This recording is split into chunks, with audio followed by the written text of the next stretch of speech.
Halo Takers, kembali lagi sama kita di channel Utaati Otak. Oke, pada video kali ini kita akan membahas mekanisme pendengaran pada manusia dan juga hewan. Nah Otakers, satu hal yang penting juga untuk kita pelajari berkaitan dengan getaran dan gelombang, yaitu bagaimana keduanya bisa difungsikan dalam proses pendengaran. Nah, teman-teman sudah tahu belum kalau proses pendengaran pada manusia ataupun hewan terjadi karena adanya proses getaran dan juga gelombang? Kalau belum tahu, mari kita bahas bersama-sama. Mendengar adalah suatu kemampuan alat pendengaran manusia dan juga hewan untuk mendeteksi getaran yang disebut dengan suara. Sebagai alat pendengaran manusia dan hewan, telinga dapat menangkap bunyi dalam bentuk gelombang suara atau biasa disebut dengan gelombang yang mempunyai getaran. Dalam keadaan biasa, getaran dapat mencapai indera pendengaran yaitu telinga melalui udara. Biasanya manusia dapat mendengar bunyi ataupun suara pada kisaran frekuensi 20 sampai dengan 20.000 Hz. Jika lebih atau kurang dari itu, maka manusia tidak dapat mendengar. Nah, sekarang mari kita membahas mekanisme pendengaran pada manusia. Oke, berikut ini adalah urutan proses atau mekanisme pendengaran pada manusia, mulai dari masuknya gelombang bunyi di liang telinga hingga diterima oleh saraf.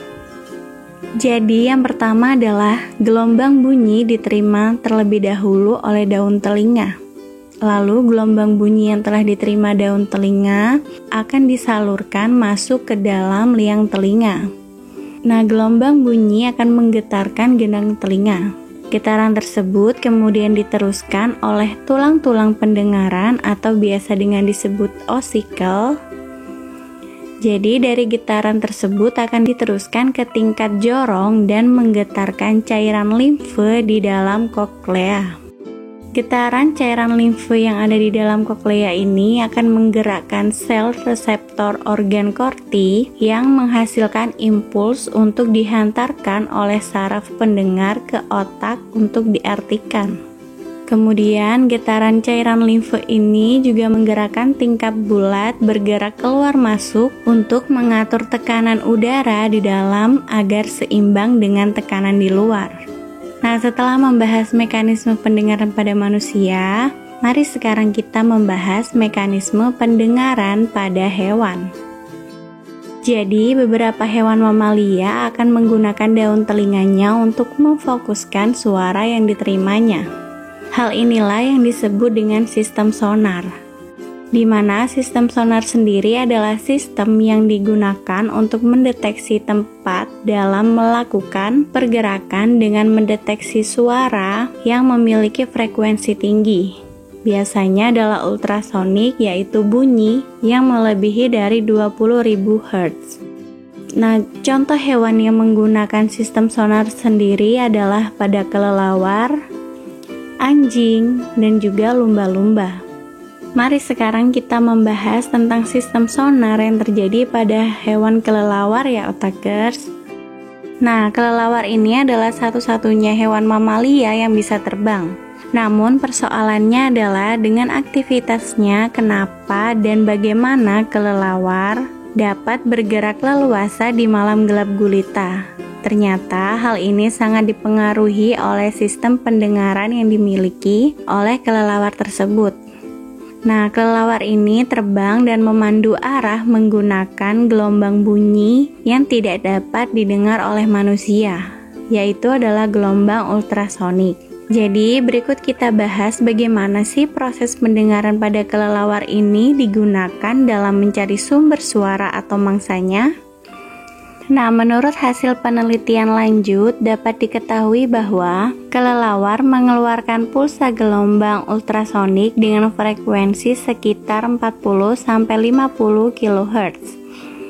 Bentuk telinga kelelawar yang seperti corong berfungsi sebagai penerima gelombang ultrasonik yang dibalikkan seperti cara kerja alat radar penerima.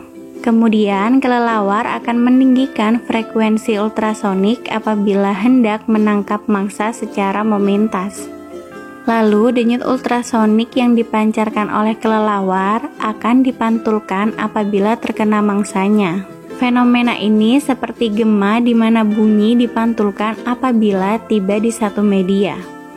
Kemudian pulsa dianalisis oleh sistem otak kelelawar yang agak kompleks untuk menginterpretasi dan mengetahui posisi mangsanya atau objek lain yang akan diterekam.